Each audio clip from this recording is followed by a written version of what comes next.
fun to watch. Look at them all. Isn't that wonderful? How are you? Miss Beck, we don't start till Miss Beck gives me the okay. I like, see? Amanda wasn't in here. Now we can have, ready to go. Let's go. We'll start with the Pledge of Allegiance. I pledge allegiance to the flag of the United States of America and to the republic for which it stands, one nation, under God, indivisible, with liberty and justice for all.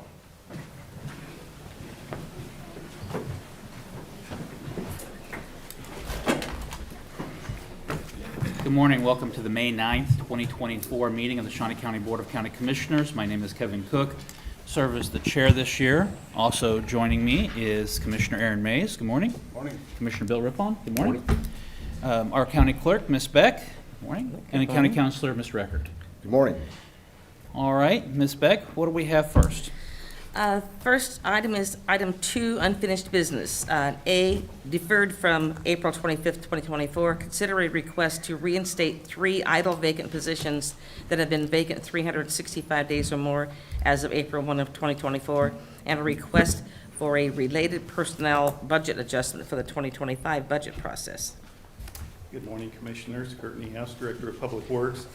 Again, I'll just briefly, these positions are union positions. I have selectively decided not to fill them because they rob from our field road maintenance positions, and we're already short in those areas. And so I was hoping that I would not lose those positions because of that decision making. With that, I look forward to your questions or any discussions that. Kurt, in talking with Jennifer Sauer, our financial administrator this last week, I understand that these are positions that have been open for more than a year, and that you use the money from these positions to do your road and bridge inspection, hiring outside organizations that would do our road and bridge inspections, correct? Not only that, but like the project we're doing up at 46th Street, those funds come partially from unused funds for vacant positions. But by having these positions vacant, you're still contributing to our health insurance. You have a premium that you're still paying for those unfilled positions. No question, yes. Why not close out the positions, take the money that would have been allocated for those positions, move it to the MSA under Road and Bridge so that you would be able to use the money for Road and Bridge.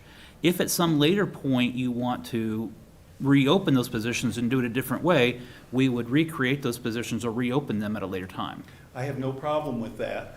My only concern, and I don't want to dictate to the commission, is I would hope the process of reopening the positions would be relatively simple and straightforward. Okay. Other than that, I have no problem with that. Okay. And Jennifer, would that create any issues with the budget, given that we're midway through a year, if we're changing it now? Jennifer Sauer, Financial Administrator, no, that would not. We actually have the ability to, with our new budgeting software, we'll be able to make those changes on the fly during the process. Angela, with these being union positions, calling on Angela, our HR, with these being union positions, if we close out those positions and then, is it going to be an issue reopening them later? It should not be an issue to reopen them later. They would basically be unfunded positions. Okay.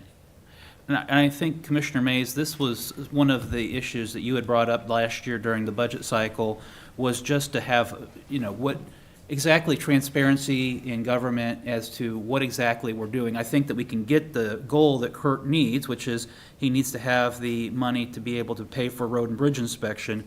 But instead of doing it this way, it'd be very transparent what the county's doing. Is that in line with what you were talking about? Yeah, that's exactly what I was hoping to accomplish from that resolution that we put together. I guess the only thing that's frustrating is the positions, they don't go away.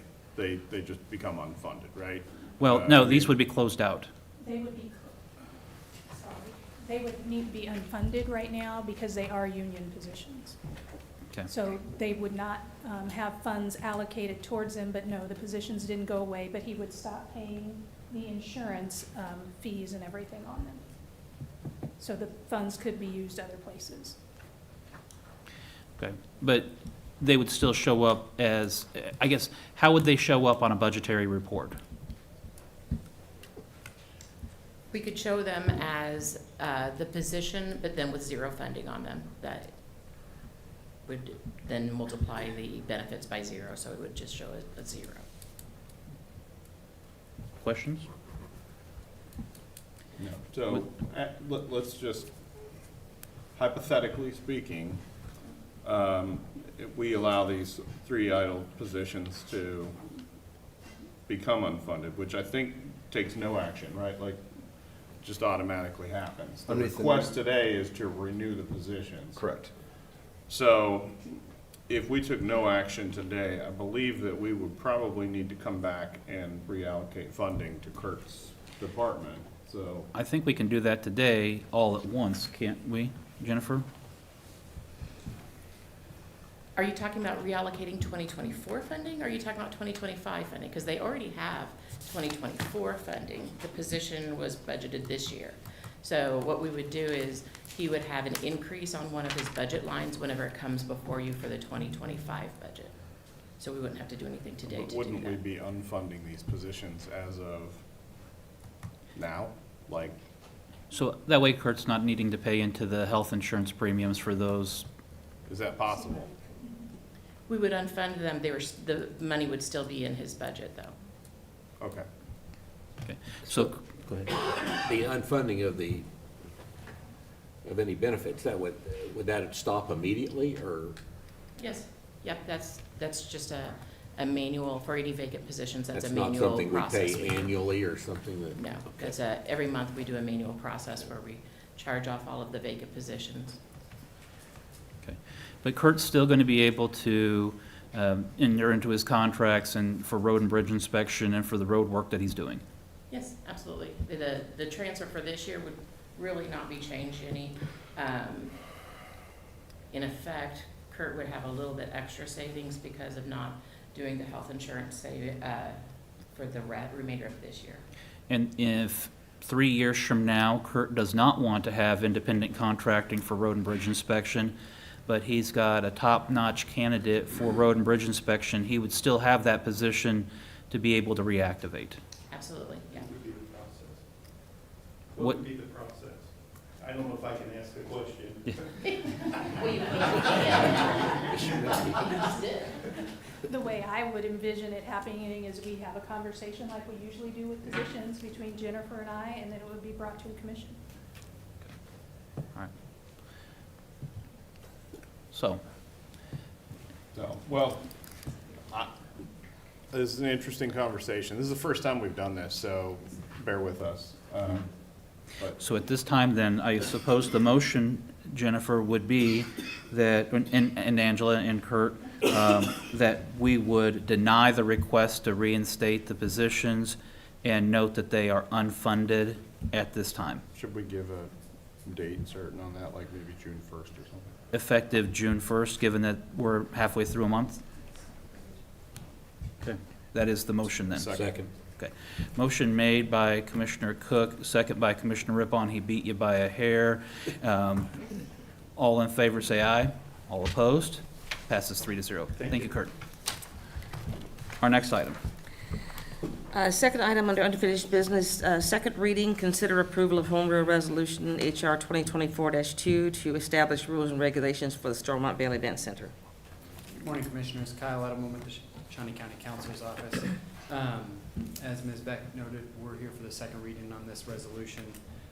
First reading was March 28th, and then following that first reading, we made some changes to the home rule resolution, and I've noted those changes in the memo that's on the agenda. If you have any questions.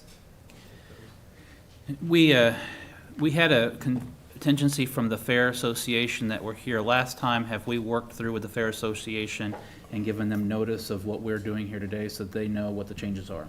I have. We've communicated both through the Extension Office. We had a meeting last Friday where I talked to some members of the Fair Board.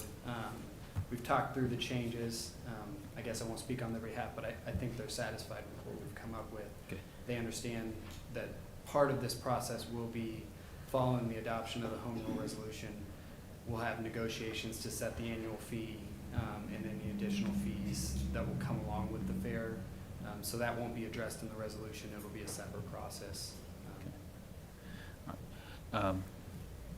If the commission doesn't mind, do we have members of the Fair Association that are here? And would you be able to address, are there any concerns that you have, if you can? Again, you were here present last time, and just make sure that we follow up on the concerns that you had raised. Yes, thank you, Mr. Chairman, members of the commission. There's one point of information or clarification that we would like to address.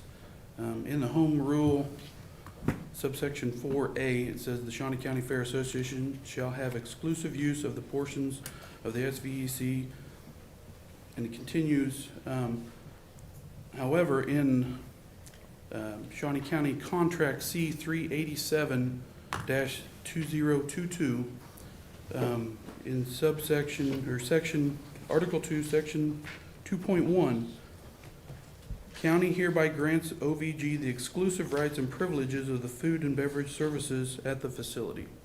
So the question is, does the contract or the resolution supersede each other? Because if the resolution does not supersede the food and beverage contract, then the Fair Board has no authority to provide food or 4-H, which there used to be an exemption in the resolution for 4-H to have food at the Shawnee County Fair. The contract with OVG is to catering and food service, and I think the county councilor can correct me if I'm wrong, also allocates that upon written request of the board, we would have the ability to waive that catering requirement. Is that correct? Yes, that's correct. Also, the contract that's going to come next will explicitly set forth the rights and responsibilities particular to food and concessions. And that would override anything else that's in any other contract because it's, with specificity, details the rights of the Fair Board. And specifically, what we're talking about, I think, as it relates to the bake sale that the Fair Association does, running some of the concession work, and again, those are funds that are raised by you to go back into the Fair Association.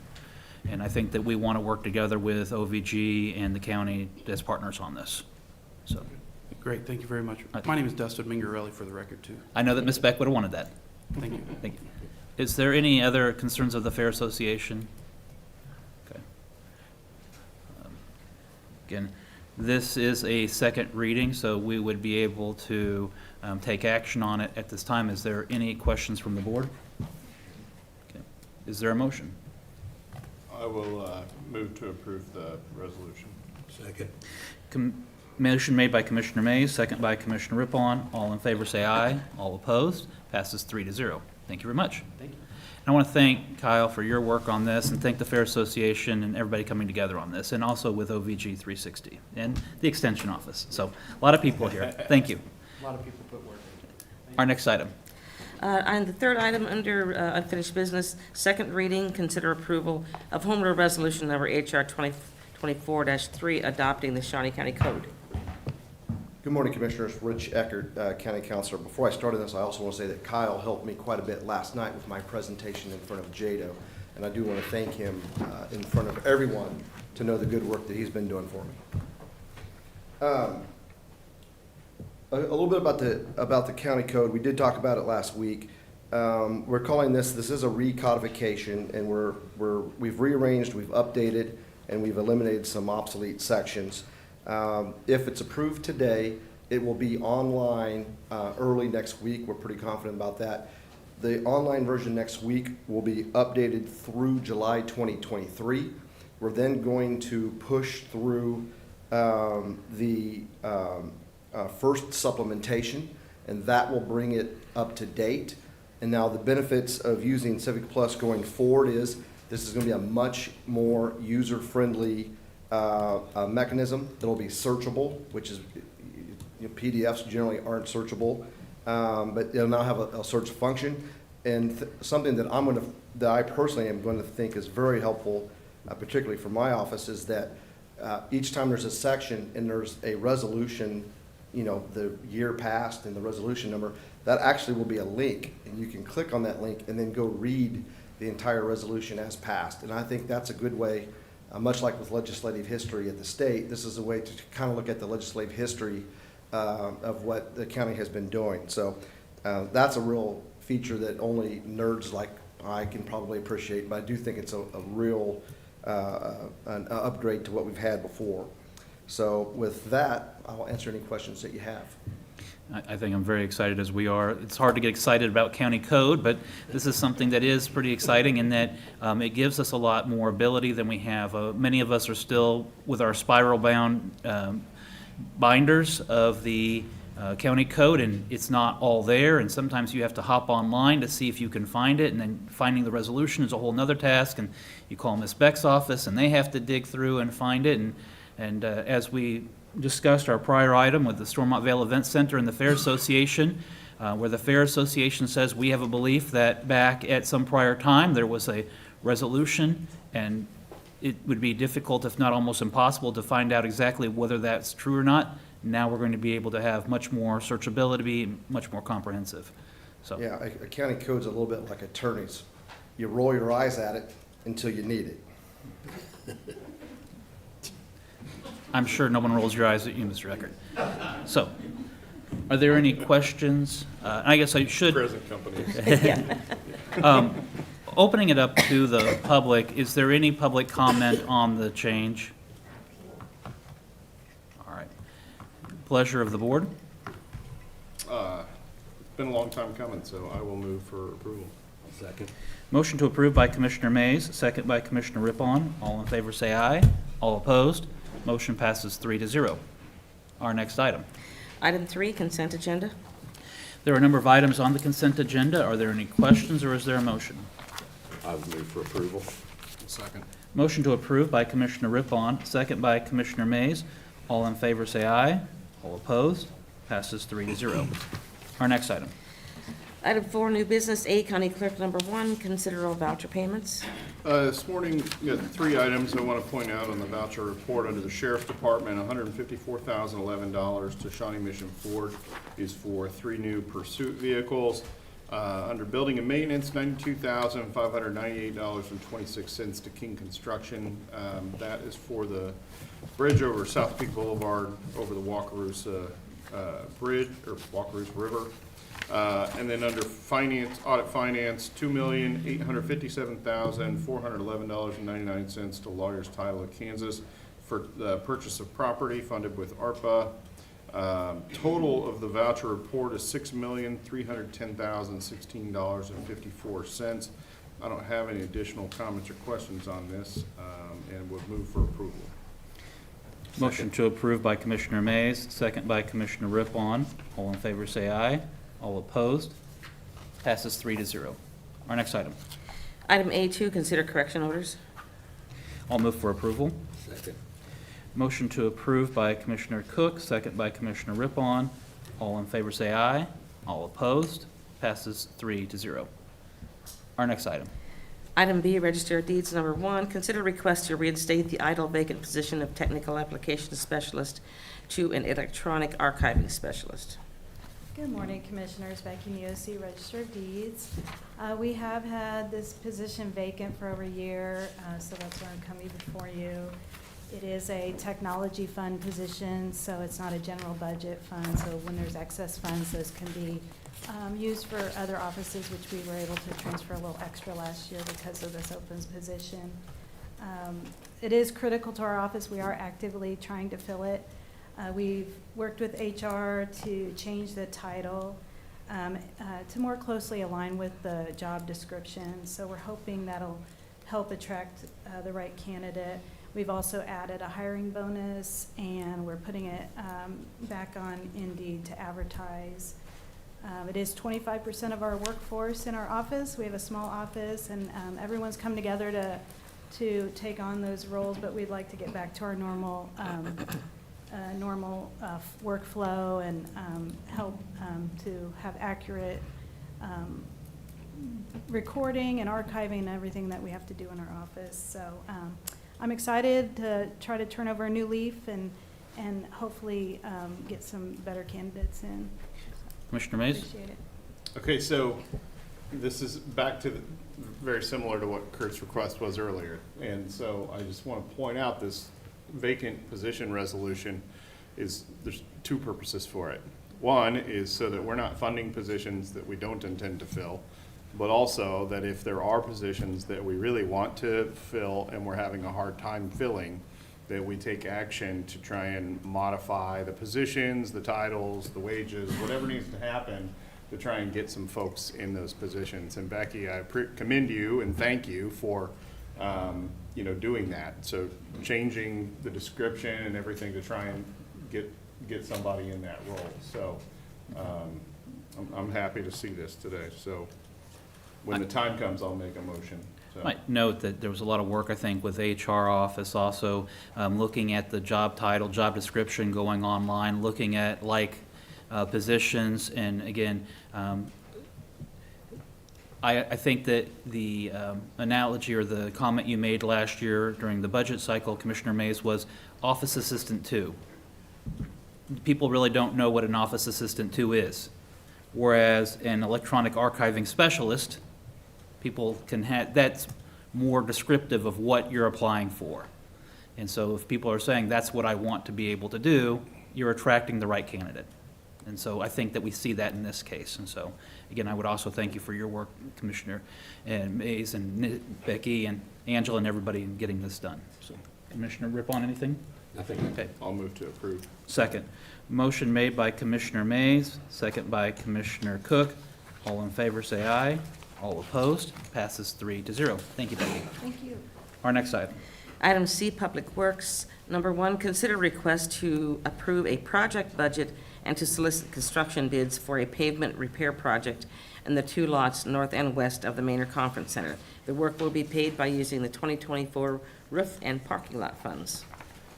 Good morning, Commissioners. Kurt Niehaus, Director of Public Works. In your packet was a couple plan sheets, so you should have a pretty good idea of what we plan for this project. We want to do some concrete pavement panel replacement. We want to do some curb repairs, sidewalk repairs.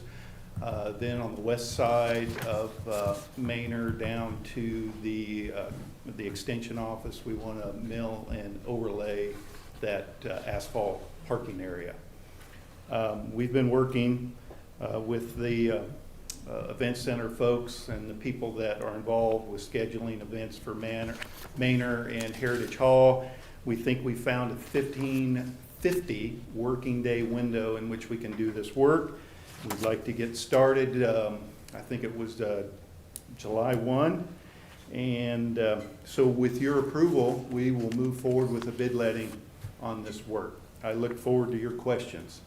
And this west work on the cold mill overlay, that is what we had talked about almost 2 weeks ago during our work session at the Stormontvale Event Center, where the extension office was pointing out that there was some need for their employee parking. So, are there any questions? Yes. Have we walked it pretty thoroughly to make sure there's not any full depth patching and kind of major improvements that need to happen? You mean on the asphalt part? Yeah. Yeah, we're pretty confident that a mill and overlay, kind of like, well, it's not in quite as bad a shape as the parking area south of the extension office, which we took care of a few years ago. But we're confident there won't be any full depth patching on that. Okay, appreciate it. Anything else? I move for approval. Motion to approve by Commissioner Rippon, I'll second. second by Commissioner Mays. All in favor, say aye. All opposed, motion passes 3-0. Thank you. Thank you. Our next item. Item D, Information Technology. Number 1, consider authorization and execution of contract C-163-2024 with Central Square Technologies for professional services to implement an upgrade to the One Solution Finance Enterprise System at a cost not to exceed $1,950 with funding from the 2024 Information Technology budget. Good morning, Commissioners. Mark Price, Information Technology. This is for kind of a annual upgrade we do to our finance enterprise system. We do those to stay in compliance with our service agreement and also to make sure we have all the newest patches and any vulnerabilities or changes to the system. We do pay an annual maintenance, which actually covers the cost of the upgrade. What the $1,950 is for is actually doing this over a weekend. If we wanted to do it during a normal business day, we could do that for free. But with talking with audit finance and what most other departments prefer is to do it over a weekend to where it minimizes the impact to the county businesses and how we service the citizens. Questions? No. Okay, I'll move for approval. Second.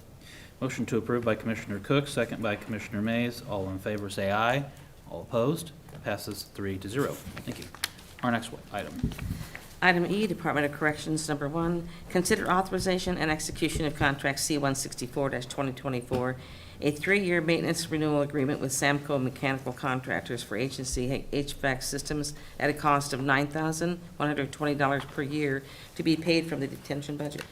Good morning, Commissioners. Brian Cole, Shawnee County Department of Corrections. This is a renewal of a contract that we've had with the company. We go out for bids when we do these contracts, and this is renewal of a preventative maintenance agreement with Samco. They've done a very good job with our facility. We've upgraded and had new HVAC systems come in. They're virtually always on site helping us with our system.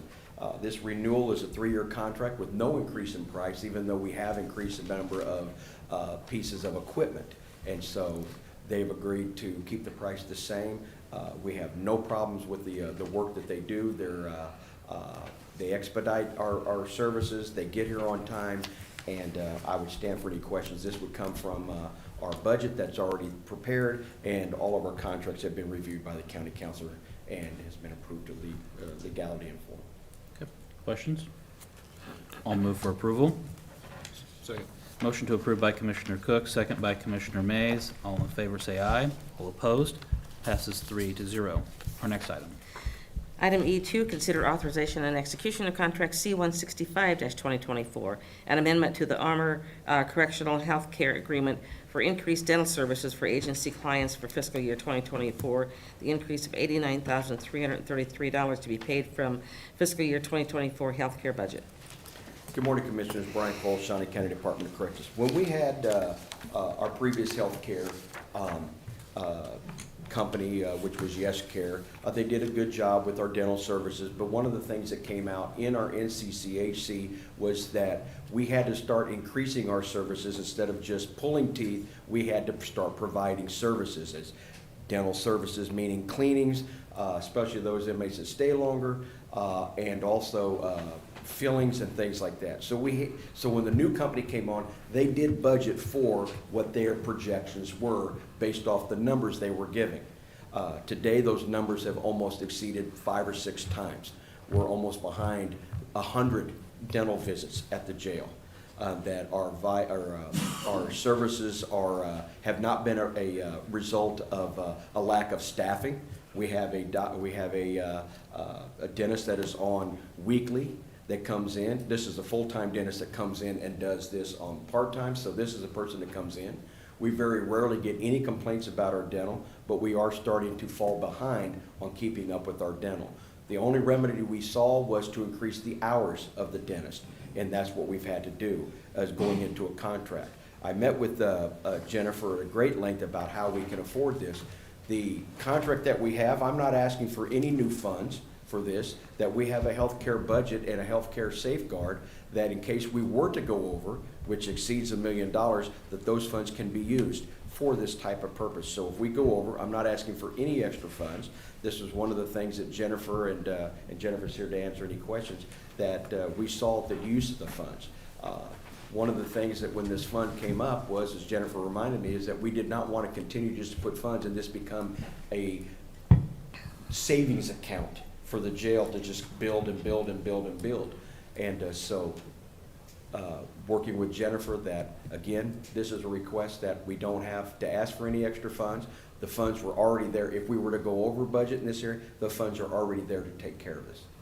How are the dental services provided at the jail? Are you having the individuals come in and provide the dental service at the correctional facility? Yes, that is, and a dental assistant, which is required in dental assistants there, both the adult and the juvenile. Yes, so they're on site. And we've made significant purchases in the past with the support of the commission on, we have x-rays that are in-house now to keep the cost down.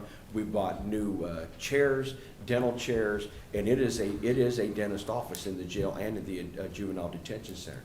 We're just now, based off the projection of numbers, we're getting very overwhelmed. Commissioner Mays? Brian, let's go back to like the providing of dental care to inmates. And I know unrelated to your actual, I guess sort of related, but your request today, but like how are we required to provide dental Well, services? statutorily, we're required. But like, at what frequency? Is it just anybody that walks in? Because I mean, they say like they recommend a cleaning every 6 months. So do they have to be there 6 months before we If have to they- provide them a cleaning? Not necessarily with us being accredited, well, by law, you have to provide adequate dental care. And at that point, we thought what we were providing was extractions instead of we did some fillings, but most of them extractions. Anything else we sent out. When you're accredited, they'll ask you to provide much more services.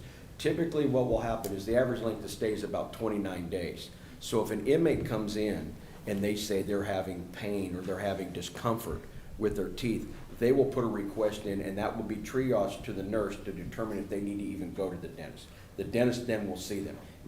We don't have inmates that we just bring down every 6 months. You've been here, Mr. Mays, for 6 months, you're due for they would request it. We're not calling people down to increase our services. If an inmate says, hey, look, I'm having problems with my teeth, they're getting very bad, the dentist would say, you have been here, you are due for a cleaning. We will clean the teeth, things like that. Most of it is on request. Anything we get, unless they've had like major surgery or they've had a major infection, an abscessed tooth or something like that, it's always by request. Dental services are highly requested in the jail. I was gonna say, I wondered if, they've learned the magic words by now that. Well, the one thing that we also have is that we do by law, we do have to pay for that, but we also can charge the inmates. So we charge inmates they do pay it's like a $5 visit to go to the dentist, so they pay for that. By law, though, we can't, which keeps me out of trouble and keeps Rich busy, is if somebody is indigent and I say, you don't have any money to pay, we won't send you. We do have to send that group.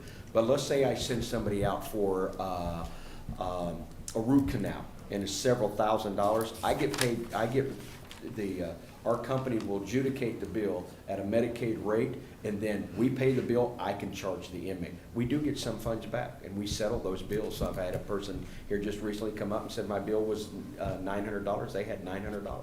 They also can submit it to their insurance, which they do as well, and we get insurance costs.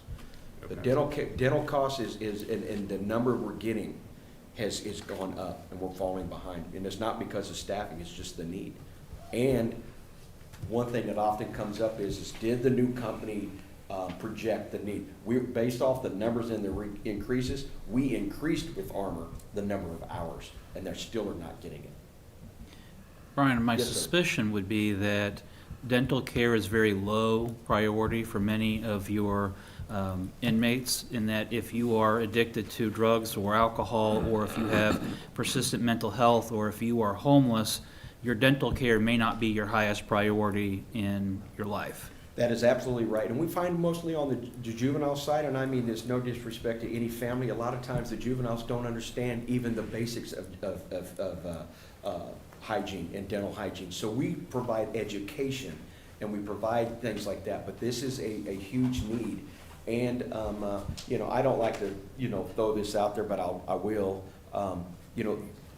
We have to be very careful when you're dealing with mouth disease or mouth, because we have seen it in other correction facilities where it ends up being such a bad infection, it has caused bigger issues, that has caused us some medical problems down the road of brain abscesses. And I'm not trying to scare anybody or trying to be here bullying anybody or anything like that. My deal is that we are obligated to provide these services. We do maintain National Commission on Correctional Health Care. I think that it benefits us on the legal side that we're doing and going above and beyond. But this is not like somebody can just say, hey, look, if somebody was to say, I need a cleaning, they would be reviewed and the doctor would look at it. If the doctor didn't think they need to be cleaning, they'll get the visit, but they'll do what they need. They won't get the full amount of just like that. They're very good at triaging that.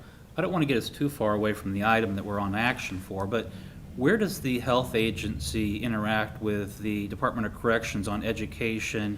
And I think that this is something that we see in our health assessment. This is something that we see in where we're falling behind is in basic medical care. Do we have a liaison from the health agency that's working with the health Department of Corrections? Well, I will say that Teresa and I talk monthly. And maybe is it, but we talk frequently about, is there anything that the health department can provide as far as education? They are helping us with hepatitis education. They're not a stranger to the jail. They're there to help us, and they provide us pamphlets, they provide us, even at times, even medicine that they can provide us that will lower the cost. So we do work in it, but if that's something that you would like Teresa and I to sit down and to work out maybe a quarterly meeting or something to look at a liaison of what services they can provide or education to our offenders, I'm willing to do that. Teresa and I work together closely anyway. I've had conversations in the past with the health agency regarding sexually transmitted diseases at different times. Shawnee County has had very high ranking for sexually transmitted diseases, and we've talked about having a liaison come to the Department of Corrections and talk with the inmates, do basic education and prevention services.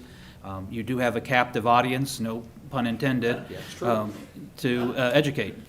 Well, that is already in the works of providing some of that education or working with our healthcare.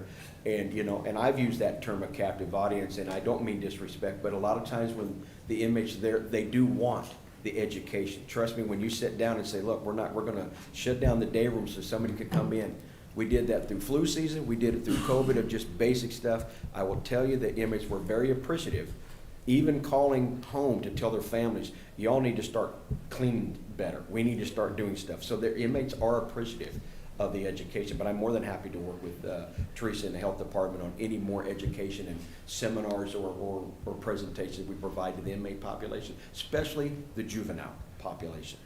Well, the sad fact is many times this may be the only time for many people that are at the Department of Corrections where they have stable housing, stable food, stable utilities, stable health care, medication, and this is, for many, unfortunately, this is the most stable their life has been. And then if we can make their lives a little bit better and we can address some of these issues within our community, again, these follow up with our Shawnee County Health Assessment, with our different health needs assessments, and I know that these are things that we need to look at improving within our community. Well, that is exactly right. And one other thing I want to provide to the community is that we don't provide elective things. I'd like to have braces. I had a juvenile one time that said, I'm having decay, but when you replace it, instead of a cap of porcelain, can I get a gold tooth? No.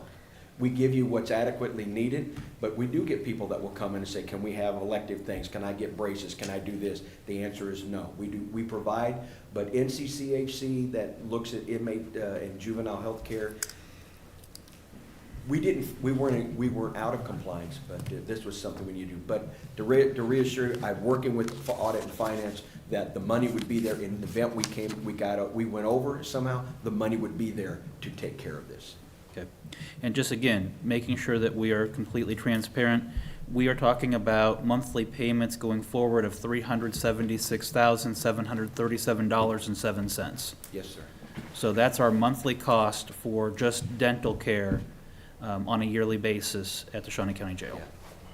Yeah. Okay. We'll spend right now closely about $25,000 to $28,000 a month on medications alone. That's both HIV is very high, and then behavioral health care. Yes. Okay. All right. Other questions? Just that you said, I want to clarify, you said $376,000 per month for dental care, and that is not correct. That's for all health care. All health care, excuse me, yes. That will be for all health. That would just be the increase for all health care. This is just an addendum to add services, to add hours for our dental portion. This will get us through the remainder of the year. And we still try to work with dentists to come in on that. Most dentists that I know, a lot of them, they'll say, I need quite a bit of money to come in. So we have very good, willing dentists to come in for the amount that they're paying the contract for. I move for approval. Motion to approve by Commissioner Mays. Second. Second by Commissioner Rippon. All in favor, say aye. All opposed? Passes 3-0. Thank you. Would like to ask one favor, because I do want to get back. Would you allow me to make an announcement about, okay, today is our Staff Appreciation Day. I want to get back so I can help out our staff to start preparing, but we'll be going in our back parking lot. This is the time to say thank you to our corrections professionals for the job they do. I just want to be able to get your authority to cut out quick, to make this announcement, to say thank you for your continued support, so I can change clothes and start serving staff. Appreciate that. Thank you. Thank you all very much. You just gave him permission to change his clothes. I just want to point that out. Yeah. Our next item. Item F, Election Office, number 1, certification requested for an invoice totaling $206,852.79 for direct expenses for conducting the presidential preference primary held on March 19th, 2024. Good morning, Commissioners. Jake Fisher, Shawnee County Elections Office. As the clerk stated, per KSA 25-4508, we are required to ask the Commissioners to certify the statement of the invoice for the charges for the presidential preference primary before we can present that to the Secretary of State. And I would stand for any questions. When we submit this to the Secretary of State, then they will reimburse us for our costs? That is correct. We're asking for the reimbursement of $206,852.79. And in the past, does the Secretary of State try to renegotiate a lower amount, or do they pick apart the bill, or do they just pay? Well, since this is the first presidential preference primary we've done here in Shawnee County since 1992, I do not anticipate that to happen, but there could be some questions regarding our statement. That's why you'll notice in there that while we listed what the permanent staff overtime was, because we wanted you as commissioners to be aware of that, and we also want the Secretary of State's office to be aware of that, per KAR 6-1-2, we are not allowed to seek reimbursement for that. Any other questions? All right. I'll make a motion to approve. Second. Motion to approve by Commissioner Cook, second by Commissioner Rippon. All in favor say aye. All opposed? Passes 3-0. Thank you. Our next item. Item G, Commission, number 1, acknowledge that Chuck H. Gatewood is resigning from the Monmouth Township Board trustee position. We have received written notice from Mr. Gatewood that he is and has resigned from the Monmouth Township effective May the 2nd, and so that will now be an open position. His letter also indicates that there is a person who has a desire to fill that position. However, they will need to submit written request to be considered. This would be an open position, and I would like to take applicants for 2 weeks has been our standard, so we will take applicants until May the 23rd or until the position is full, but considering it after that point. So I would make a motion to approve the resignation or acknowledge the resignation of Chuck Gatewood, thanking him for his service on the Monmouth Township and noting that we are taking open applicants through at least May the 23rd. Is there a second? Yeah, I'll second, and just also note the reason he's resigning is because he's taken a position with Shawnee Heights Township, so. Yeah. So, yeah, he's still serving. Right. Motion made by Commissioner Cook, second by Commissioner Mays. All in favor say aye. All opposed? Passes 3-0. Before we go, I think that the Elections Office also wanted me to note that once this position is filled, if they intend to hold the position, this may be a position that they need to turn around and also apply for election. So, pretty tight timeline. So, our next item. Item 5, public comment. Dustin, I know you had signed up earlier, but do you have anything additional? Good. Is there anybody else that wishes to offer public comment today? Seeing none, is there any administrative communications?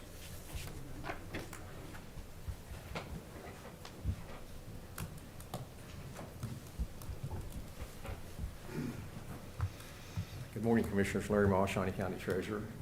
This is May 9th. Just a friendly reminder, tomorrow's the last day to pay your taxes on time. They're due on May the 10th. You can pay by mail, online, in person, or we have drop boxes at the courthouse parking lot, or you can drop at the annex on 17th Street. And we will accept cash, credit cards, and checks. And I also like to take an opportunity here to say thank you to the taxpayers who pay their taxes on time. We do appreciate it. We always say thank you in a formal way. And I can guarantee you that everyone that works at Shawnee County is working hard to make sure you get value for those dollars. So thank you. When a person mails in their payment, are you marking it by postmark or when received? Postmark. Okay. So if they get it in the mail and it's postmarked by midnight on Friday, tomorrow night, we'll use that postmark. Okay, just thank you. Any other questions? Nope. All right, thank you. Thank you.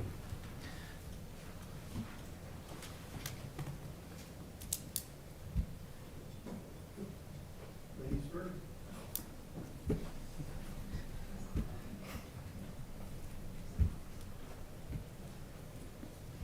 Good morning, Commissioners. Joni Thadani, Director of the Planning Department. Just our last reminder that Monday night at 6 p.m. at Great Overland Station, we will be holding the public hearing for the proposals of the ban on wind conversion systems and a moratorium on solar conversion systems.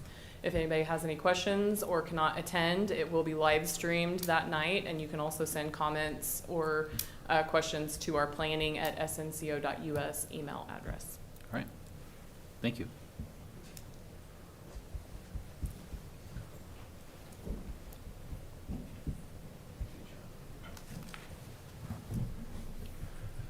Courtney House, Director of Public Works. I just wanted to announce that between 5:30 and 6:30 on Thursday, May 30th at the Western Hills Church, that's at 2900 Southwest Auburn Road. I like to think of it as in the southeast quadrant of the intersection of 29th and Auburn. We're going to do a public meeting. We're going to explain our project on Auburn Road, including the roundabout, the school's roundabout on 29th Street. We'll talk about the project. We'll talk about how we anticipate constructing the project. We'll talk about potential impacts to the public. And so I encourage and invite everyone who might be interested to attend that public meeting. Again, May 30th at Western Hills Church. Kurt, I know that we have a number of construction projects that are ongoing. This is a busy time for Public Works. How are some of our other projects ongoing? Everything going okay, or it's busy? The project, really the only concern I have, and it's not a major concern, is we do have two projects going on at Sherwood, Lake Sherwood, two sewer projects. The collection system project is complete. I'm waiting for the final change order, and I will be before you summarizing that project cost. Our pump station project is dragging on because we're waiting on pumps, weather issues, so that project continues. I'd say we're 50% complete. We're moving forward, but quite frankly, I'm impatient and it's taken longer than I would have liked. Nevertheless, that's the way things are. Other than that, our road projects, whether they're the big construction, reconstruction projects on roads, they're moving along fine. And from a design standpoint, we're working on utility relocations, right-of-way acquisition. Our little project up at 46th and US 75 is moving along very well. So overall, I'm very pleased with the progress, to answer your question. Okay, thank you. Mm-hmm.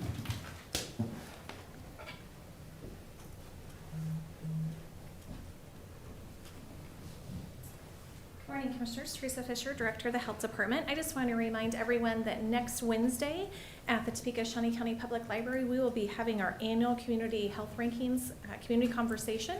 So you can find information on all of our social media channels as well as our website to get registered. There will be a light breakfast served. We will be hearing from our health officer on our county health rankings, and we'll also be announcing our Public Health Champion Awards. So we hope to see lots of you out there. All right, thank you.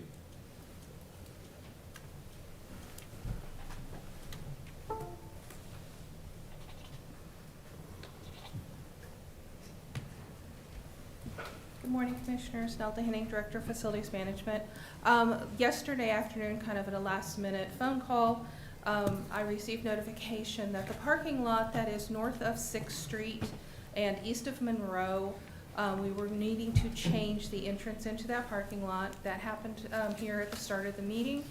The north entrance will be closed, and everyone will have to enter and exit out of the south entrance that has been closed for years. It will be a change in the pattern, and I wanted people to be aware. Supervisors, please let your staff know that park in that lot. This will remain in effect until the lot is closed, which we anticipate that happening at the end of June. We will be making an announcement later as to what will happen once that lot closes, once we have final determination of where everyone will park. But we are making arrangements. This project kind of caught us off guard, and it will be happening, will be continuing for about another 4 months. Be happy to answer any questions anyone might have. As this project progresses, our employees, we're making allocations for where they might park in the future.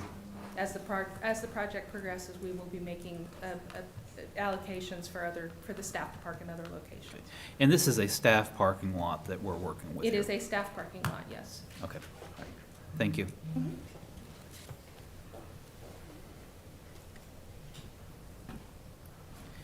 Any other administrative communications this morning?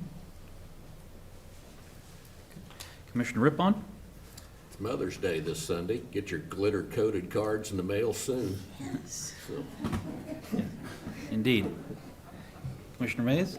It's also graduation weekend for a lot of the area high schools, so the Stormville Event Center is going to be packed full of people. Am I right? Next week. Next week, okay. Yeah. Well, all right, so. Man, you just caused me to panic. Rich had a band It's concert he somebody's went to. graduation. One more week. Yeah, one more week. Might note that we had a JADO meeting last night, and then there were several proposals that we are, projects that are in the pipeline for, and then also an announcement regarding the expansion of Washburn Technical on East Campus and building that out, so good news within the community. I might note that we had an open position in the Minokan Township. We have not received applicants for the Minokan Township position yet.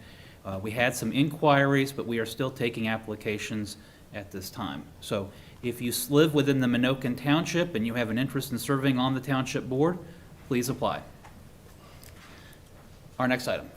Item 7, executive session. There is a need for an executive session for consultation with an attorney for the body or agency which we deem privileged in the attorney-client relationship, for the matters relating to employee or employee negotiations, whether or not in the consultation with the representative or representatives of the body or agency, specifically as to Teamsters, Fraternal Order of Police, and the Communication Workers of America, and then also for preliminary discussions related to the acquisition of real property for a period not to exceed 45 minutes, starting at 10 o'clock. Is there a second? Second. Motion made by Commissioner Cook, second by Commissioner Rippon. All in favor say aye. All opposed? Passes 3-0. We are in executive session beginning at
Okay.